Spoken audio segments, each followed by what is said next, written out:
മന്ത്രി വി മുരളീധരൻ ഇപ്പോൾ മാധ്യമങ്ങളെ കാണുന്നു തത്സമയം. വരുന്നു എന്നുള്ള കാര്യം രാജ്യം മുഴുവൻ ജനങ്ങളെല്ലാവരും തീരുമാനം എടുത്തു കഴിഞ്ഞു.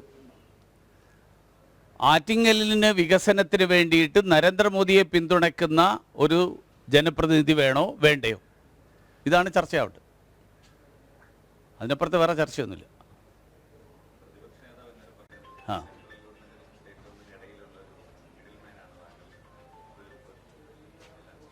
പ്രതിപക്ഷ നേതാവ് പറയുന്ന കാര്യങ്ങൾക്ക് മറുപടി പറയാൻ തുടങ്ങിക്കഴിഞ്ഞാൽ, പ്രതിപക്ഷ നേതാവ് മാസപ്പടി പ്രശ്നത്തിൽ ഒരാഴ്ച മിണ്ടാതെ ഇരുന്നതിന് മറുപടി ആണ് അദ്ദേഹം പറയേണ്ടത്.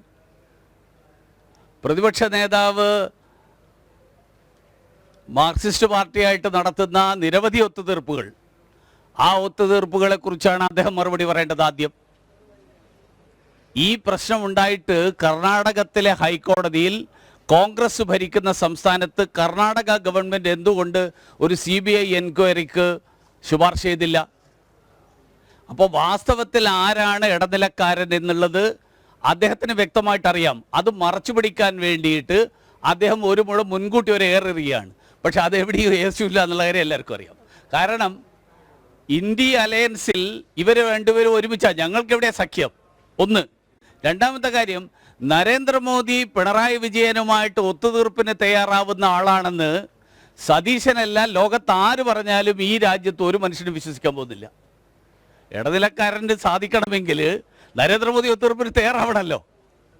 നരേന്ദ്രമോദി ഒത്തുതീർപ്പിന് പിണറായി വിജയൻ, അങ്ങനെയാണെങ്കിൽ ഇന്നലെ നരേന്ദ്രമോദി ഈ പ്രസംഗം നടത്തില്ലല്ലോ.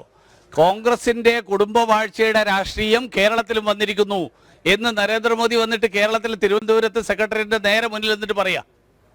സതീശൻ ഇതുവരെ അത് പറയാൻ ധൈര്യം കാണിച്ചിട്ടില്ല.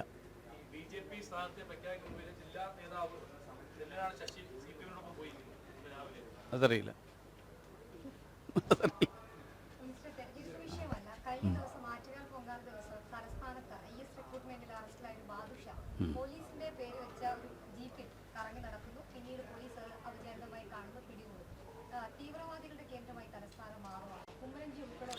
അല്ല, തീവ്രവാദികളുടെ കേന്ദ്രമായിട്ട് തലസ്ഥാനം മാറുന്നു എന്നല്ല. കേരളത്തിലാണ് ഏറ്റവും കൂടുതൽ ഭീകരവാദികൾക്കും തീവ്രവാദികൾക്കും സൗകര്യപ്രദമായിട്ടുള്ള സ്ഥലം എന്ന് ഞാൻ പറയുന്നതല്ല. നമ്മുടെ കോഴിക്കോട് ജനശതാബ്ദി തീവെപ്പ് നടത്തിയപ്പോൾ അതിൽ പിടിയിലായ പ്രതി മഹാരാഷ്ട്രയിൽ നിന്നാണ്. എവിടുന്നാണ് വന്നത്? അയാൾ ഉത്തരേന്ത്യയിൽ എവിടുന്നാണല്ലോ വന്നത്. അയാളെ ചോദ്യം ചെയ്തപ്പോൾ അയാൾ പറഞ്ഞത് തീ വച്ചിട്ട് രക്ഷപ്പെടാൻ പറ്റുന്ന ഒറ്റ സംസ്ഥാനം കേരളമാണ്, അതുകൊണ്ടാണ് ഞാൻ ഇവിടെ വന്നതെന്നാണ്. ഇത്രയും ദൂരം യാത്ര ചെയ്തിട്ട്. അത് നിങ്ങളൊക്കെ തന്നെ റിപ്പോർട്ട് ചെയ്തതാണ്.